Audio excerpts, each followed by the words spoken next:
শেখ পরিবার এত বড় একটি পরিবারের অন্তত একজন ভালো মানুষের নাম মনে করার চেষ্টা করছিলাম। নানাভাবে স্মরণ করার চেষ্টা করলাম, কিন্তু চেষ্টা করে নামটা স্মরণ করতে পারছি না। আমার মাথায় এই ধারণাটি আনলেন ফেসবুকে একটি পোস্ট দেখলাম মনোয়ার মুস্তফার। তো তিনি একটি সংবাদের লিঙ্ক উল্লেখ করে বিদেশি পত্রিকার ফাইন্যান্সিয়াল টাইমসের একটি নিউজ লিঙ্ক দিয়ে এই মন্তব্যটি করেছেন যে শেখ পরিবারের অন্তত একজন ভালো মানুষের নাম বলেন।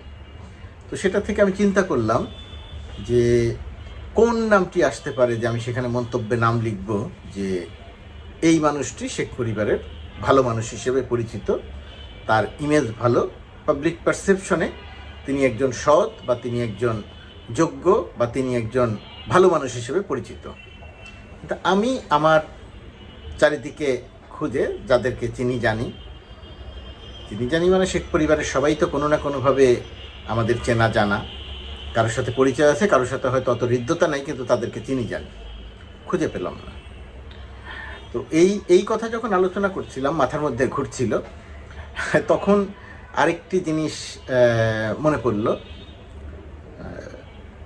যখন ওই আবরারকে হত্যা করার পর বুয়েটের ছাত্র রাজনীতি নিষিদ্ধ করা হয়েছিল, ছাত্রলীগ বিতাড়িত হয়েছিল, তারপরে আবার যখন ছাত্রলীগ বুয়েট ক্যাম্পাসে মাস্তানি স্টাইলে, মাফিয়া স্টাইলে ঢোকার চেষ্টা করলো, তখন বুয়েটের সাধারণ শিক্ষার্থীরা একটি তীব্র প্রতিবাদ করলেন এবং প্রতিরোধ করে তুললেন। তো সেই সময়ের যিনি উপাচার্য ছিলেন, স্বাভাবিকভাবেই উপাচার্য ছাত্রলীগের প্রতি সহানুভূতিশীল থাকতেই হবে তার।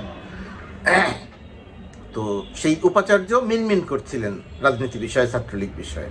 তখন আমি তার সঙ্গে কথা বলে একটা ইন্টারভিউ করেছিলাম, অনেকের হয়তো মনে আছে। তো সেই ইন্টারভিউতে একটা প্রশ্ন ছিল যে ছাত্রলীগের এই রাজনীতি করা নিয়ে। তখন উপাচার্য বলছিলেন যে ছাত্রলীগের তো অনেক ভালো কাজও আছে। তখন আমি তার কাছে জানতে চাচ্ছিলাম যে ছাত্রলীগের ভালো কাজ আছে, দু একটির কথা যদি আপনি বলেন তাহলে আমরা পাঠককে জানাতে পারি। তো তিনি আবার তখন মিনমিন করলেন, কিছু বলতে পারলেন না। তো আমি আবারও তাকে প্রশ্ন করলাম যে অন্তত একটি ভালো কাজের নাম বলেন। তিনি তাও বলতে পারেননি। তিনি বলেছেন সাংবাদিক হিসেবে আপনারাই ভালো জানেন। তার মানে হচ্ছে যে ছাত্রলীগের কোনো ভালো কাজ উদাহরণ হিসেবে বলতে পারেন, আমরা যেমন জানতে পারিনি, আমরা যেমন বলতে পারিনি, বুয়েটের উপাচার্যও বলতে পারেননি। ঠিক একই রকমভাবে মনোয়ার মুস্তফা যখন ফেসবুকে লিখলেন যে শেখ পরিবারের অন্তত একজন ভালো মানুষের নাম বলেন, সত্যি বলছি আমি তখন সেই নামটি অনেক চেষ্টা করেও মনে করতে পারছি। আপনারা যদি কেউ জানেন, আপনাদের যদি মনে হয়, তাহলে এই ভিডিওর নিচে যদি লেখেন তাহলে আমার বুঝতে সুবিধা হবে। ধরুন শেখ হাসিনার কথা যদি বলি, শেখ হাসিনা কি কেমন, তাকে নিয়ে আজকে আর নতুন করে কিছু বলতে চাই না। তিনি কি বলেন, কি বলেন না, কি করেছেন, কি করেননি, সেটা তো আমরা সবাই জানি, এবং তাকে কেন্দ্র করেই তো যত রকমের অপকর্ম ঘটেছে। কারণ শেখ হাসিনার বাইরে যদি একজনের কথা বলি, শেখ সেলিম বারবার আওয়ামী লীগ থেকে নির্বাচিত হন, মনোনয়ন পান, মন্ত্রী ছিলেন। মন্ত্রী না থাকলেও শেখ সেলিমের আপনি কোনো কাজকর্ম খুঁজে পাবেন না। তিনি যেটা করেন সেটা হলো তদবির মানে তিনি যা বলেন তাই হয়। পুলিশটাকে পরিচালনা করতেন, পুলিশকে পরিচালনা করতেন। তিনি বদলি করার জন্য টাকা নিতেন, পুলিশে চাকরি দেওয়ার জন্য টাকা নিতেন, প্রমোশনের জন্য টাকা নিতেন, চিরকুট দিয়ে সব কিছু পরিচালনা করা হতো। তো শেখ সেলিমের এছাড়াও আরও অনেক, এফডিসির নির্বাচন নিপুণের পক্ষ হয়ে কিভাবে তিনি নির্বাচনটাকে প্রভাবিত করার চেষ্টা করেছিলেন, কেন করেছিলেন, সেটা নিয়ে বহু গল্প আছে। সেই গল্প নিশ্চয়ই আমরা এখানে করব না, আমি সেই গল্পের দিকে যাব না। শেখ হাসিনার বোন বা মেয়ের জায়গাতে পড়ে আসছি না, আগে বলে দেই, এখন এটাকে কেন্দ্র করেই তো সারা পৃথিবীতে বাংলাদেশ আলোচিত হচ্ছে। কারণ শেখ হাসিনা সরকারের পুরো সময়টা যখন ছিলেন তখন তিনি বলতেন বাংলাদেশ পৃথিবীর রোল মডেল, বাংলাদেশ উন্নয়নের মডেল, এবং তার মাধ্যমে পৃথিবীতে বাংলাদেশের সুনাম অর্জিত হয়েছে।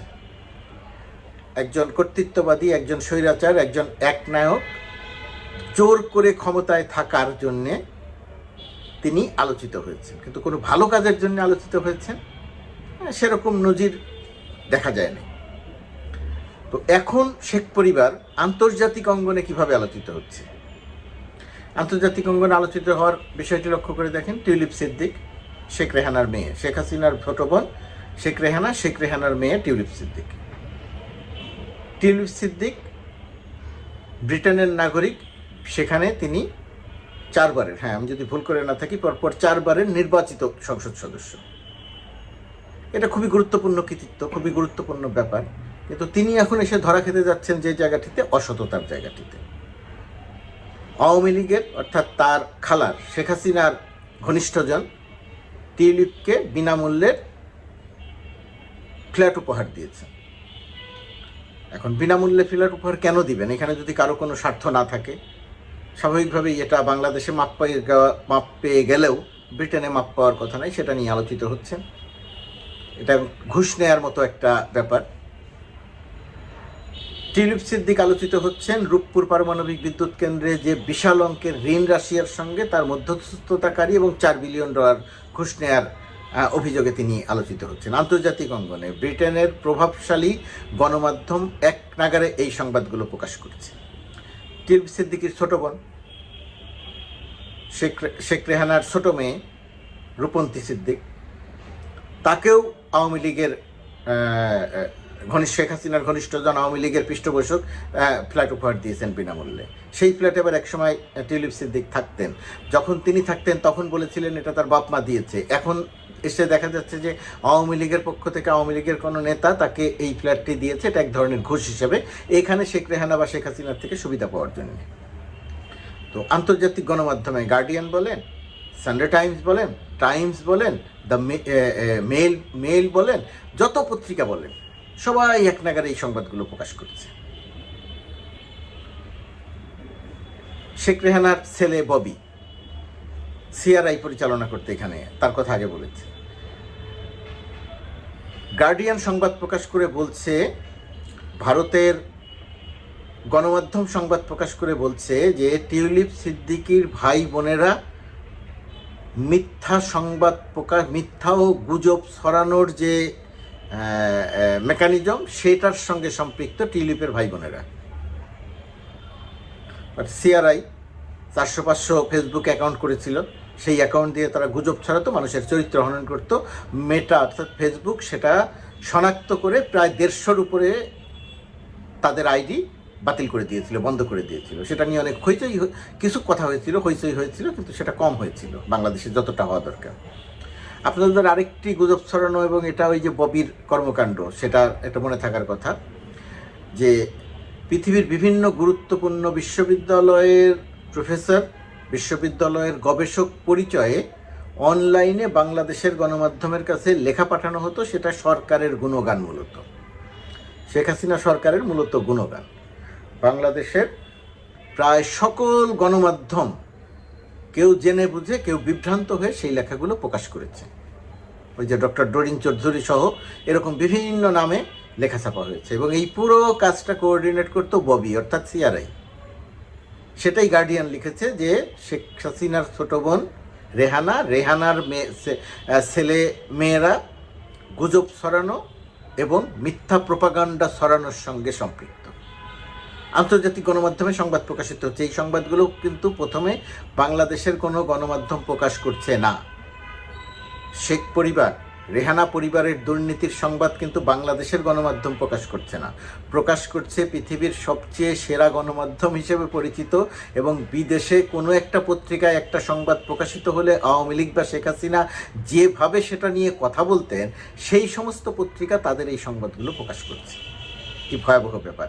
বাংলাদেশের ভাবমূর্তি, এতে বাংলাদেশের ভাবমূর্তির অবস্থা কোথায় গিয়ে দাঁড়াচ্ছে? তো শেখ হাসিনার মিলিটারি উপদেষ্টা তারেক সিদ্দিক, টিউলিপের চাচা, তো ওই তারেক সিদ্দিকের পরিবার বিদেশি একটি জায়গার, একটি দেশের নাগরিকত্ব নেয়ার জন্যে সেখানে আবেদন করেছিলেন। বিপুল অঙ্কের অর্থ সেখানে বিনিয়োগ দেখাতে হয়, সেই বিনিয়োগ দেখিয়ে আবেদন করেছিলেন। দেশে দুর্নীতির অভিযোগ থাকায় তাদের সেই নাগরিকত্বের প্রস্তাবও বাতিল। প্রথমত কথা, দেশ থেকে তাদের অ্যাকাউন্টে বিদেশে টাকা নিয়েছেন, সেই টাকা দেখিয়ে বিদেশি একটি দেশের নাগরিকত্বের আবেদন করেছেন। সেই দেশটি বাংলাদেশে দুর্নীতির অভিযোগ আছে তাদের বিরুদ্ধে, এই কারণে তাদের নাগরিকত্বের আবেদন বাতিল করে দিয়েছে। তার মানে অপরাধ কতগুলো! বাংলাদেশের নাগরিক হয়ে আরেক দেশের নাগরিকত্ব হওয়ার আবেদন করেছেন, সেটা আবার বাংলাদেশ থেকে অবৈধভাবে পাচার করে টাকা নিয়েছেন, সেই টাকা দেখিয়ে আবেদন করেছেন। এটা শেখ পরিবারের কর্মকাণ্ড। টিলিপের চাচাতো বোনরা, তারেক সিদ্দিকী, শেখ হাসিনার মিলিটারি সেক্রেটারি, বাংলাদেশে গুম খুনের যে প্রধানতম, অন্য শেখ হাসিনার পরে প্রধানতম যে মাস্টার মাইন্ড, সে হচ্ছে তারেক সিদ্দিক। তো এই কর্মকাণ্ড করে তিনি এই সংবাদটিও প্রকাশ করেছে ফাইন্যান্সিয়াল টাইমস, ইউকের, মানে ব্রিটেনের, বাংলাদেশের সংবাদ নয়। তো শেখ পরিবারের সদস্যরা কিভাবে আলোচিত হচ্ছে? দেশের কথা বলেন, শেখ পরিবারের আরেক সদস্য নিক্সন চৌধুরী অত্যন্ত প্রভাবশালী, অত্যন্ত দাপটের এমপি, শেখ পরিবারের সদস্য। শেখ পরিবারের পৃষ্ঠপোষক জাফরুল্লাহ ব্যবসায়ী, আওয়ামী লীগের পৃষ্ঠপোষক। সেই জাফরুল্লাহর সাথে প্রতিদ্বন্দ্বিতা করে নৌকা নমিনেশন পায় না শেখ নিক্সন চৌধুরী, কিন্তু তবুও তিনি বিজয়ী হন। এই রকম মারদাঙ্গা রাজনীতিবিদ। তার এবং তার স্ত্রীর অ্যাকাউন্টে 3,3100 কোটি টাকা, 3,100 কোটি টাকা লেনদেন হয়েছে। দুর্নীতির ধরন চিন্তা করেন। সরকারের গতিবিধি অত্যন্ত দুর্বল বলতে বোঝা যায় যে অত্যন্ত ধীরগতির, যে কারণে অন্যদের অনেকের ব্যাংক অ্যাকাউন্ট তলব করাও হয় নাই অথবা যাচাই বাছাই করা হয় নাই। তাহলে এরকম 3,100 কোটি, 4,100 কোটি, 5,100 কোটি আরও বহুজনের, শেখ পরিবারের আরও বহুজনের অ্যাকাউন্টে পাওয়া যাবে। তো নিক্সন চৌধুরীর অ্যাকাউন্টে 3,100 কোটি টাকার লেনদেন হয়েছে। শেখ পরিবারের সদস্য সবার নাম হয়তো আমি বলতে পারছি না, স্মরণেও আসছে না, কিন্তু যাদের নাম মনে আসছে তাদের কথা বলছি। কারণ শেখ হেলাল, শেখ হাসিনার ভাই ব্রাদাররা, তার ছেলেরা, শেখ তন্ময়, এদের তদবির, চাঁদাবাজি এলাকার, ওই সংশ্লিষ্ট এলাকার বাগেরহাট, খুলনা, বরিশাল, এই পুরো অঞ্চল, তারা অভিনব যে অপরাধটা করতো, যে অসততার যে কর্মকাণ্ডটি করত, ধরুন ওই অঞ্চলে বাগেরহাট, খুলনা, ওই অঞ্চলে যিনি নমিনেশন পাবেন আওয়ামী লীগ থেকে, ওই নমিনেশন কে পেতে যাচ্ছেন তার নাম তারা সংগ্রহ করতেন। সংগ্রহ করে নমিনেশন পাওয়ার আগ দিয়ে ওই ব্যক্তির সঙ্গে যোগাযোগ করতেন যার পাওয়ার সম্ভাবনা। যদি মিলে যেত তাহলে শর্ত থাকতো যে তোমার নমিনেশন আমি নিয়ে দিব, তোমাকে যেটা করতে হবে এত কোটি টাকা দিতে হবে, আর শুল্কমুক্ত যে গাড়িটি তুমি আমদানি করবা সেই গাড়িটি আমাদেরকে দিয়ে দিতে হবে। এবং এই প্রক্রিয়াতে প্রতিটি সংসদ নির্বাচনের পরে 5 থেকে 7 জন এমপি শুল্কমুক্ত যে গাড়িটি আনতো, সেই গাড়িটি সরাসরি চলে যেত শেখ হেলাল, শেখ তন্ময়দের বাড়িতে, এবং তারা সেটা ব্যবহার করত। এই রকম কমপক্ষে 8 থেকে 10টি গাড়ি এবার 5 আগস্টে ক্ষমতার শেখ হাসিনা পালানোর পরে শেখ হেলালদের বাড়িতে যা আগুন দেয়া হয়েছে, সেইখানে কমপক্ষে 10টি এরকম গাড়ি পুড়ে গেছে। এখানে এমনও আছে যে এমপি ওই শুল্কমুক্ত গাড়িটি আমদানি করেছেন, টাকা দিয়েছেন, তিনি সেই গাড়িটি কোনোদিন দেখেননি, তিনি একবারের জন্য চড়তেও পারেননি, কিন্তু এটা নিয়ে ডেইলি স্টার সহ অন্যান্য পত্রিকা সংবাদ প্রকাশ করেছিল। আর একটি পরিবার আছে বরিশালে, হাসনাত পরিবার। তো এই পরিবার, তার বাবা, তার ছেলেরা একসময় ঢাকায় জমি বাড়ি দখল করা নিয়ে আলোচিত হতো। তো এবার আর এই 15 বছর ঢাকায় জমি বাড়ি দখল করেনি, কিন্তু তারা বরিশালকে তছনছ করে দিয়েছে। তার এক ছেলে মেয়রও নির্বাচিত হয়েছিল, কিন্তু একেবারে তছনছ করে দিয়েছে পুরো বরিশালটাকে। তো এই যে কথাগুলো বললাম, এই কথাগুলোর মধ্যে বাদ থেকে গেল শেখ হাসিনার মেয়ে সাইমু ওয়াজেদ পুতুল এবং সজীব ওয়াজেদ জয়। সাইমু ওয়াজেদ পুতুলের যার সাথে বিয়ে হয়েছিল তার শ্বশুর যে ইঞ্জিনিয়ার মোশাররফ, শুধুমাত্র তার শ্বশুর এই কোটায় তিনি এমপি হয়েছেন, এই কোটায় তিনি মন্ত্রী হয়েছেন। পরবর্তীতে পুতুলের সঙ্গে তার তার শ্বশুর বাড়ির সম্পর্কের অবনতি হয়েছে এবং চূড়ান্ত সিদ্ধান্ত হয়ে যাওয়ার পরে ইঞ্জিনিয়ার মোশাররফ মোশাররফকে এমপি বানিয়েছেন, মন্ত্রী বানিয়েছেন, এবং পুতুলের সঙ্গে সম্পর্কের অবসান ঘটার পরে ইঞ্জিনিয়ার মোশাররফ দেশ থেকে বিতাড়িত হয়েছেন। তিনি দেশের বাইরে চলে গেছেন, ভয়ে আর আসেন না। ইঞ্জিনিয়ার মোশাররফের ছোট ভাইকে হাতে হাত করা পরিয়ে সেই ছবি গণমাধ্যমে প্রকাশ করা হয়েছে যে তাকে গ্রেপ্তার করা হয়েছে। ওই যে 2 ছাত্রলীগ নেতা 2000 কোটি টাকা পাচার করেছে, ওই ঘটনাটি ধরা পড়েছিল মূলত পুতুলের ওই ইঞ্জিনিয়ার মোশাররফের সঙ্গে পুতুলদের অর্থাৎ শেখ হাসিনার মানে পারিবারিক সম্পর্কের অবসান হওয়ার পরে। এরকম বহু 2000 কোটি টাকা পাচার করা ছাত্রলীগের, আওয়ামী লীগের নেতাকর্মীরা আছেন। তো এটা ছিল পুতুলের ঘটনা গেল। আর পুতুল নিজে যা করেছেন, কি করেছেন, ভালো কিছু নজির কোথাও নাই। শেষ পর্যন্ত একটা চাকরি পেয়েছেন, সেটাও বাংলাদেশ কোটায় এই চাকরিটা পেয়েছেন। এরকম বহু কথা বলা যায়, এত কথা না বলে সজীব ওয়াজেদ জয়ের কথা দিয়ে শেষ করি। সজীব ওয়াজেদ জয় রাজার জীবনযাপন করেন, মার্কিন যুক্তরাষ্ট্রে থাকেন, রাজার জীবনযাপন করেন বলে জনশ্রুতি আছে। তার বহু বাড়ি আছে, গল্ফ ক্লাব আছে, আরও অনেক কিছু আছে। কিন্তু সজীব ওয়াজেদ জয় কি করেন এইটা আপনি কোথাও খুঁজে পাবেন না। কম্পিউটার বিজ্ঞানী গল্প শুনবেন, হার্ভার্ডে পড়াশোনা করেছেন একটি এইরকম গল্প শুনবেন, উচ্চশিক্ষিত এরকম গল্প শুনবেন, বাংলাদেশকে ডিজিটাল করেছেন এরকম গল্প শুনবেন, কিন্তু তার পেশা কি আপনি কোথাও খুঁজে পাবেন না। কি করেন, তার অর্জন কি? কম্পিউটার বা প্রযুক্তি খাতে তিনি এত বড় বিজ্ঞানী, এত কিছু তিনি করেছেন কি? ওই যেটা বললাম যে শেখ পরিবারের একজন অন্তত ভালো মানুষের নাম যেমন খুঁজে পাওয়া যায় না, সজীব ওয়াজেদ কি করেছেন, তার উদ্ভাবন কি, এরকম কোনো কিছু খুঁজে পাবেন না। তার ব্যবসা কি, এরকম কোনো কিছু খুঁজে পাবেন না। তিনি তার জীবিকা কি, পেশা কি, এরকম কোনো কিছু খুঁজে পাবেন না। কিন্তু তিনি রাজার জীবনযাপন করেন, মার্কিন যুক্তরাষ্ট্রে থাকেন। যাই হোক, আমার মূল বিষয় ছিল যে একজন ভালো মানুষকে খুঁজছিলাম শেখ পরিবারের, এত গুরুত্বপূর্ণ পরিবার, এর জন্যে বাংলাদেশের আওয়ামী লীগের বহু নেতাকর্মী জীবন দিয়ে দিতে চান। তো সেই মানুষটির পরিবারের অবস্থা এমন কেন? সেই মানুষটির পরিবারে একজন সৎ মানুষ নাই কেন, একজন যোগ্য মানুষ নাই কেন, একজন ভালো মানুষ নাই কেন?